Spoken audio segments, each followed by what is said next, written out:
بسم اللہ الرحمن الرحیم۔ السلام علیکم ورحمۃ اللہ وبرکاتہ۔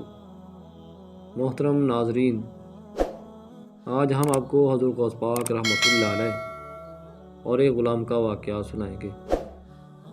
ایک مرتبہ ایک عورت حضرت غوث پاک رحمۃ اللہ علیہ کی خدمت میں اپنے بیٹے کو لے کر حاضر ہوئی اور عرض کیا کہ میرے اس بیٹے کو آپ سے دلی لگاؤ ہے، آپ رحمۃ اللہ علیہ اسے اپنی غلامی میں قبول فرما لیں۔ میں اللہ اور آپ رحمۃ اللہ علیہ کی خاطر اپنے بیٹے پر اپنے حق کو معاف کرتی ہوں۔ آپ رحمۃ اللہ علیہ نے اس لڑکے کو قبول فرما لیا۔ چند دن بعد وہ عورت اپنے بیٹے سے ملنے کے لیے آئی تو وہ لڑکا آپ رحمۃ اللہ علیہ کے حکم سے مجاہدات میں مشغول تھا اور بے حد لاغر ہو چکا تھا۔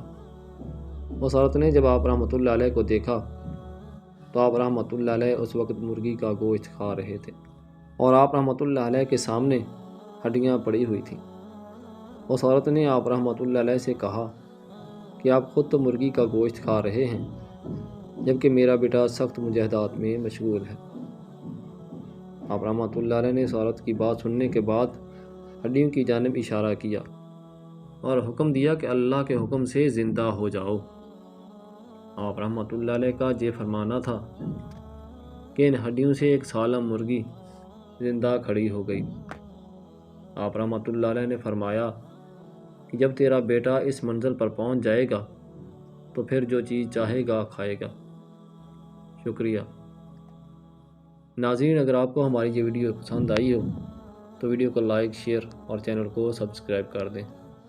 شکریہ۔